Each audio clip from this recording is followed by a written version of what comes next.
Je vous remercie. La parole est à Madame Fiona Lazare pour le groupe La République En Marche.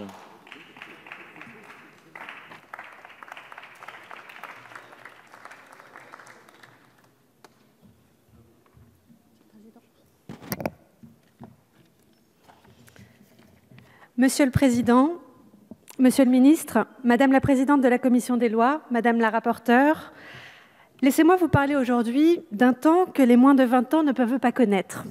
Un temps où l'on se demandait encore à quoi pouvait bien servir la touche dièse du téléphone.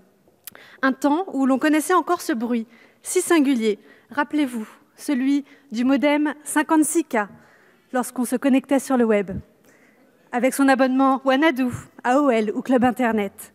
J'ai 33 ans et j'ai connu cette époque. Nous faisions des recherches sur AltaVista ou Lycos.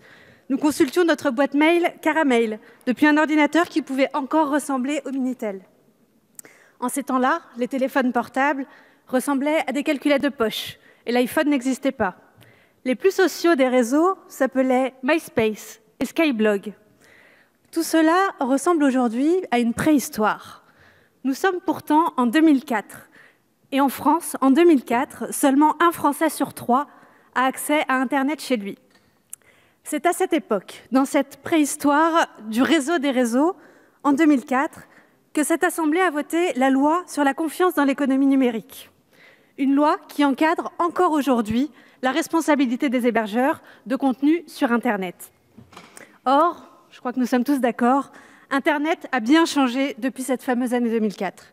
Il n'y avait pas Facebook, pas de hashtag sur Twitter, pas de vidéos sur YouTube.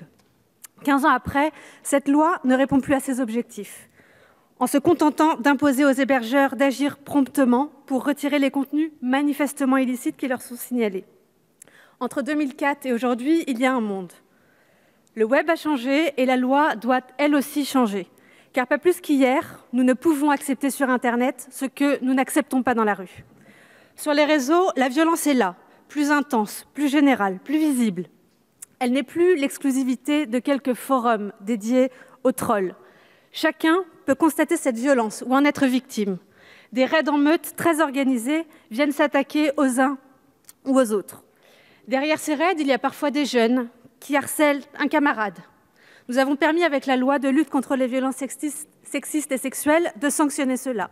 Mais il y a aussi des groupuscules politiques très organisés qui sont à l'affût sur les réseaux et s'attaquent à ceux qui pensent différemment, y compris les journalistes. Et j'invite chacun à ouvrir un réseau social et à constater en quelques minutes ces multiples exemples de diffamation, d'attaques à l'honneur et pire, ce flot continu d'insultes racistes, homophobes, anti-musulmans, antisémites, sexistes, etc., etc. Comment pourrions-nous, face à ces comportements qui ont parfois des conséquences funestes, notamment chez les jeunes, rester immobiles? Le monde avance. Arrêtons de regarder passer les trains et prenons nos responsabilités. De nombreux jeunes m'ont parlé de ce sujet. J'ai eu l'occasion, notamment lors d'un atelier de travail dans ma circonscription, avec une association de jeunes d'Argenteuil, de constater combien ils sont conscients du besoin de mettre de l'ordre dans ce qui ressemble de plus en plus à un Far West. Je comprends et je respecte l'attachement viscéral de certains de nos concitoyens à ce qu'est Internet, dans ses fondements et sa philosophie. Un espace de liberté, un réseau décentralisé, ouvert. Et personne n'est là pour remettre ça en cause. Nous souhaitons simplement que ce qui est interdit en République, dans la rue, le soit également sur les réseaux.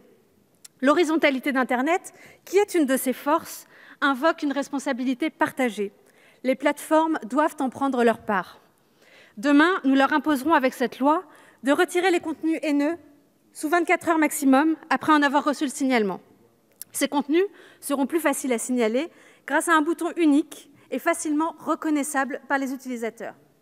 Les plateformes qui ne joueront pas le jeu s'exposeront à des sanctions financières extrêmement dissuasives, pouvant atteindre jusqu'à 4% de leur chiffre d'affaires mondial. Nous ne nous trompons pas de coupables. Les auteurs de ces contenus seront sévèrement sanctionnés. Et si besoin, leur anonymat pourra être levé. C'est un point que je crois important. Aujourd'hui, de nombreux faux comptes alimentent les haines, jettent de l'huile sur le feu, parfois avec des arrière-pensées politiques. Il faut sonner la fin de la récréation. Voilà, mes chers collègues, pourquoi je défends avec fierté cette initiative portée par notre collègue Laetitia Avia, dont je veux saluer la détermination et l'ouverture. Nous avons enrichi ce texte en commission et les groupes politiques d'opposition ont pu y contribuer avec plusieurs amendements issus de leur rang.